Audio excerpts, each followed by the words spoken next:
Ndabasuje nimugira amahoro, nizeye ko aho muri muguwe neza, nanjye ndaho nubwo muri ino minsi narwaye, ngira ngo nkuko muri kunyumva ndi kuvugira muri FM, ariko mbere y'uko nkorora nitsamura nifuje kugira ikintu mvuga, kandi umubiri nunanirwa mwihangane nitsamura, nizere ko muri bumbabarire. Hari inama y'ubuntu nje gutanga uyu munsi nk'umusitwaye, nk'umunyagihugu ukunda igihugu cye kandi wifuza ko gitera imbere mu mpande zose. Hari inama nje kugira abanyarwanda muri rusange. Ni inama irebana na politiki, ikanareba urubyiruko. Hamaze iminsi hagaragara ko abapolitisiye bacu bari out of touch n'abo barepresenta. Mbega abapolitisiye bacu ntago bumva neza abo bayobora, ntago bazi ko ikibuga cyahindutse, ntago bashaka kureba ko ikibuga gicuramye, cyangwa ngo barebe abo bahagarariye koko ni bande, bifuza iki, bakora iki. Kagame hari uburyo ageragezamo, usibye ko wenda biba bihishe ikindi, iyo siyo ngingo turi kuvuga uno munsi, ariko urebye ukuntu ari kubapointinga abajene, abantu batoya, kuko ari kubapointinga abasaza, bigaragaza ko we hari ikintu yumvishe.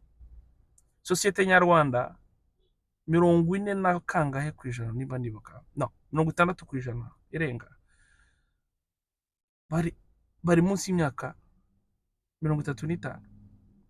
Reka twe kuvuga ku mibare kuko ntago na verifiye neza, ariko nzi ko muwatsiye please abarenze 1/2 cy'abanyarwanda ari abajene kandi bavutse nyuma ya jenoside. Mu yandi magambo, umuntu wese ukora politiki yagakwiye kumva aba bajene, uru rubyiruko, ibyo bwumva, uko rubyumva, ibibazo rufite, kuko niba uhagarariye ni nabo ukeneye amajwi ejo hazaza. Ibyo ndi kubivuga ku bapolitisiye bashyigikiye leta no ku bapolitisiye batayishyigikiye, opposition, sibyo? Uyu munsi noze numva ikiganiro, ni akavido gato nabonye kuri social media. Bizimana Minisitiri atinyuka kubuza urubyiruko gukoresha ijambo gutwika. Ngira ngo nkuko mubizi, abajene bose na generasiyo zatambutse zigira imvugo y'icyo gihe.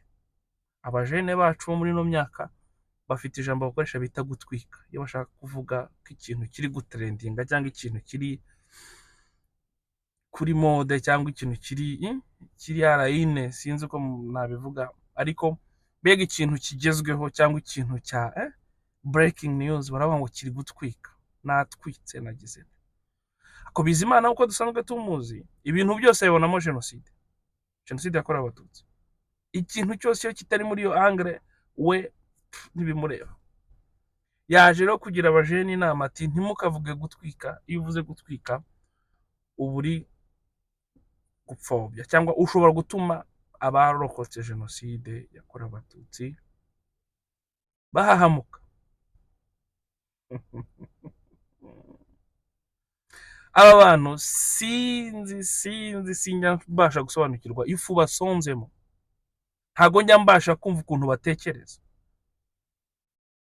Nimba ushaka kuza kwitambika hagati y'abajene, ibiganiro bari kugirana, ugashaka gukontorora uko bavuga n'ibyo bavuga, watsinzwe. Ba data basogokuru mwateye ubwoba, abangaba ntago muzabashobora.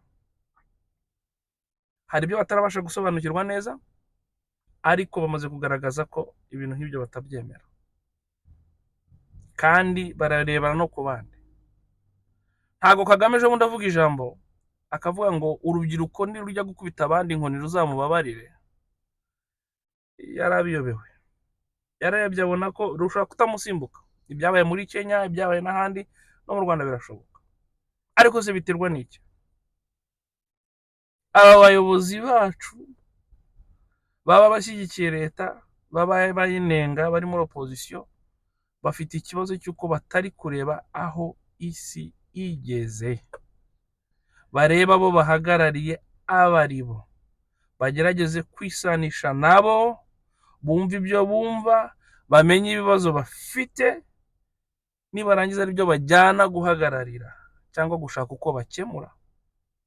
Sino muri korora ingwe zizabarya, aba batipe bazabahekenya. Abantu bakurikirana imbuga nkoranyambaga ngira ngo mwabonye ikintu kimaze iminsi gitrendinga hano, aho umwana yivugiye ko akennye baramwanjama bamwita ikigarasha. Abantu bashyigikiye Kagame, abantu bashyigikiye Inkotanyi, nibo ba mbere bateje baravuga ati ibi bintu uri gukora si byo. Nimba dusigaye rero dufite ijwi, abenshi ni abajene, ntugira ngo harimo abantu bakuru, abenshi ni abajene, hari icyo batarabasha gusobanukirwa, ariko njye nashimishwa nuko hari step bagezeho kuvuga ngo iki kintu kirabangamye, no. Umuntu akaza bati no. Iyo ni intambwe nziza itewe, kandi si ubwa mbere bibaye. No mu minsi ishize bahagurukiye Gasuku, birukankana minisita, nuko Kagame nyine yikundira ibijuju, yikundira abantu badashobotse, ari bashyiraho abantu bazamuha amashyi, ariko minisita yaje hano yiha gushyigikira ibyo byose turi kuvuga. Abajene baramwirukankana, baramubwira ati ibintu urimo ntabwo ari byo, kagushyigikira amakosa. Uyu muntu ntabwo atuka inyangarwanda, ntabwo atuka ibigarasha gusa, atuka n'abandi bantu, kandi namwe ejo azabatuka. Birumvikana. So abantu tumuranye umwanya muri iyi ntambara yo kuvuga icyo dutekereza, mushobora kumva ko ako kantu ari akantu gato, ariko nanone nzi ko abamaze igihe muri ibi bazi ko ari intambwe nziza, kuko ibintu byose byari ndiyo bwana. Hari generasiyo rero iri kugenda, generasiyo yahahamutse, generasiyo y'abapapa, generasiyo y'abasogokuru, generasiyo y'abatante, generasiyo y'abakuru bacu. Iyo ibyayo ni n'aba cyakora barubaha, ariko biragaragara ko nta muntu uzabashobora natagenda nkabo. So ndashaka rero kugira inama abapolitisi, inama y'u Rwanda, muze mwige ikibuga, mumenye abantu muhagarariye abo ari bo. Ibintu murimo byo guca imigani, ibintu murimo by'abahutu n'abatutsi, no, byataye igihe mwana, byataye igihe. Politike y'umujinya Kagame aracyayikoresha, hari ukuntu imuhira, ariko nawe iminsi irabaza, kubera ko abana bavutse muri 2000, abana bavutse muri 2005, ntabwo uzaza kumubwira ngo iwabo bararokotse cyangwa iwabo bagize jenoside, whatever icyo ushaka kubijyanamo, kandi yaburaye, kandi yarafashe amafaranga yakishyura ishuri, ukaba utari kumwereka icyo agomba gukora, umwanya we, igihe cye. Ntabwo bikunda, ntabwo bikunda. Niyo mpamvu rero nshaka gutanga iyi nama y'ubuntu nk'uko nabivuze, nkayiha abapolitisiye, nkababwira ni mw'abantu mwe, nimba mushaka gukora politiki koko, nimuze mwige ikibuga, mumenye abo muhagarariye, mumenye ibyo kuvuga. Ibi bintu by'amateka, ibintu by'umujinya, ibintu by'amoko, ibintu by'uturere, mubireke, mubireke. Abapolitisiye namwe mufite amashyaka, shyiramo abajene baze babihagararire, tuyamanike twebwe. Nanjye sindasaza, ariko sinibara nk'umujene nanone, wenda naba ikiraro, nabamo hagati yanyu mwese mwembi, ariko abato ibibazo bafite, uburyo baremye, bitandukanye n'isi twakuriyemo, bitandukanye n'isi bakuru bacu bakuriyemo, bitandukanye n'isi ababyeyi bacu babayemo, basogokuru babayemo. mwapudetinge systeme zanyu, mwapudetinge amashyaka yanyu, mwapudetinge manifesto zanyu zireflectinge real situation. Ariko ndakora disclaimer, inkotanyi zakoresheje ino tekinike yo kuvuga ibintu nk'ibi by'ubunyarwanda n'iki kugira ngo barimangatanye hatagira umuntu uvuga ubwicanyi bakoreye abantu. Nta nubwo mbababariye, nta nubwo mbagize abere, icyo nsaba abantu ni ukubyirengagiza bagakora politike bitarimo. Politike yabo igashingira ku buzima bw'igihugu buriho turimo, by'uko warokotse, by'uko bakwiciye abantu, iby'uko byibagirwe, ukore politike igutungira umuryango. Ntabwo mvuze ngo byirengagize, not kwibagirwa, byirengagize, sibyo? Ntabwo mvuze ngo ubyibagirwe cyangwa uvuge ko bitabaye. No. Uramenya ahubwo ntuzashyigikire umuntu uvuga ko ibyo bintu bitabaye, ahubwo uvuga uti politike ngiye gukora ishingiye kuri ariko ibi ndabizi byarabaye, ndabizi mwarabikoze, tukumvikana. Ibi mbivugiye ko babandi bandi umunyarwanda no. Dukwiye guhindura rero ururimi. Ikibuga cyaracuramye, ikibuga kirimo abandi bantu, duhinduriye bya bindi bya kera, twubaka igihugu koko kireba mu by'ukuri what's going on, cyane cyane gishingire ku burezi. Uburezi buzarera abana bacu bakavana ubumenyi nyabwo mu isomo, bakaza bagakora bagateza imbere igihugu cyabo. Tukumvikana. Iyi nama muyifate, muyumve, ni inama y'ubuntu, ntawe igora, kandi nta nubwo ihinduye uko nari nsanzwe mbona ibintu.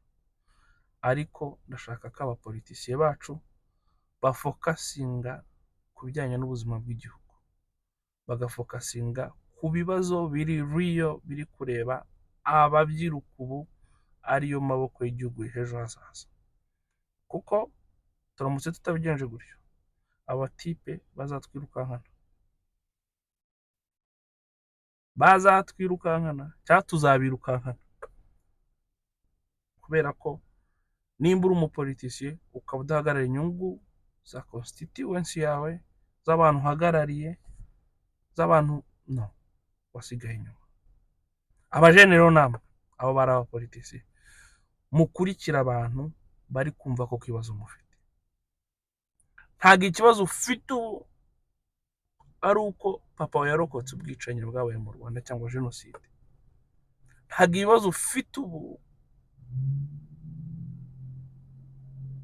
ari uko hari ikintu runaka cyabaye mu myaka 10, 20, 30, 40 ishize. No, ikibazo ufite ubu ni ikintu kizagutungira umuryango ejo hazaza. Mu minsi noze mvuga ukuntu hari abantu bari kugira imyaka 40 bakibi iwabo, cyangwa niyo abatabi iwabo akaba bari kumwishyurira inzu kuko adafite akazi, kandi uwo muntu yarize. Icyo ni ikibazo gikomeye, icyo ni ikibazo gikomeye. Ntabwo ibyo byigeze biba mu mateka y'u Rwanda. Abantu bavaga iwabo ku myaka 21, 23 bakajya kubaka ingo zabo, kandi bakagenda bakabaho, bakacika iwabo atari kuhacika kuko bagize ikibazo, utangira ukajya gushaka ubuzima. Ikibazo ni icyo. Mujene uri kugenda ukiga 9, ukiga 12, ukavamo muri shimi, muri whatever, ukaba udashaka kugira ikintu ukora. No, ayo masomo nta kintu atumariye. Nimba ari kujya kwiga mugana amaguru y'ibinyabwoya n'amahembe y'imibu za antene uko byitwa, no. Nimba utazajya kuba umubiologiste somewhere cyangwa umuzoologiste, ntabwo ibyo bintu ukeneye kubyiga kuri iyo extent.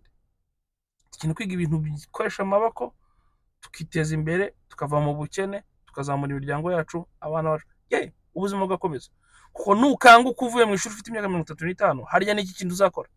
So mwabajene, umuntu wajyana mu bintu by'amateka ni uburenganzira bwe, ni ibikomere bye, ni ibintu yabayemo. Ndabinginze mu mima amatwi, ari kubarangaza, muzakanguka hari mutagishoboye gukora. Nk'ubu nkanjye ku myaka yanjye hari ibintu byarangiye ntashobora mbitekereje naba nasaze. Twamaze gukarantura naragiye ndi kuminuka, ubwo narenze, hari icyiciro narenze. Nawe numara ku myaka 15 16 hari ibintu biba bitagishoboye gukora nyuma biba byarangiye. So niba bakurangaje muri utu dutiku tw'abahutu n'abatutsi, muri ibintu byo kwirirwa dushyigikiye intambara tuvukoma amashyi mu ventura n'ibindi ntazi, harya uzagaruka ute?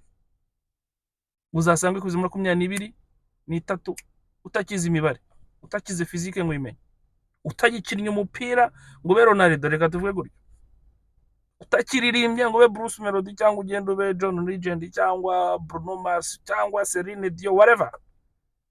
Uko imyaka igenda yiyongera, hari inzozi zizima, hari biva kuri liste y'ibyo ushoboye.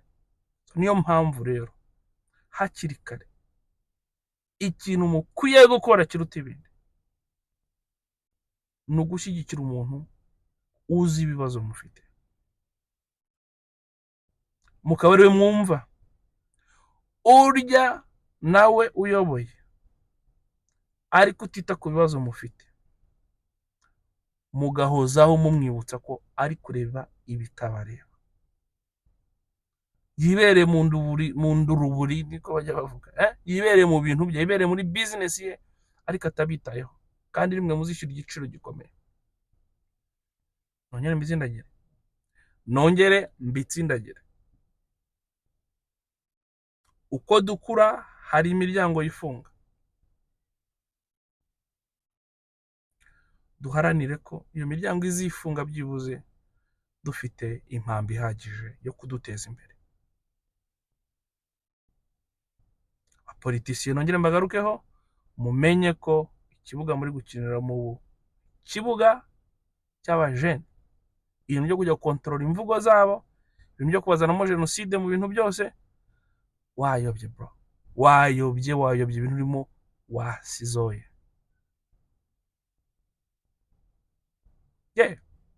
Nkuko nababwiye, icano nta kindi ibereyeho, ni ukugira ngo twungurane ibitekerezo, turebe umusanzu ukwiye twaha igihugu cyacu. Iki gihugu ntawe tugisiganya, ni igihugu cyacu, wanga kugikorera cyangwa ugikorere,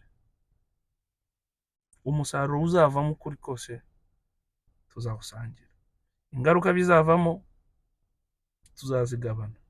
So niyo mpamvu byaba byiza dutangiye gutekereza uburyo dukorera iki gihugu, dufasha ababyiruka kuzakibamo bishimye, kandi tukibuka ko iki gihugu atari cyacu twenyine. Aryo rikosa rikomeye abantu benshi bakora. Iki gihugu si icya Kagame, iki gihugu si icyanjye nawe gusa, iki gihugu si icyacu twenyine. Iki gihugu ni umurage tuzaha abuzukuru n'abuzukuruza b'abana bacu. We kugitekereza nk'igihugu cyawe cyonyine, kuko wariye, kuko watamiye, kuko waramutse, kuko ugomba gukeza umwami kugira ngo uramuke kabiri.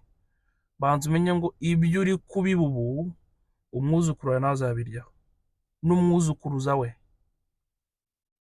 Duharane ko bizaba ari imbuto ikwiye buri wese ashaka kuba proud.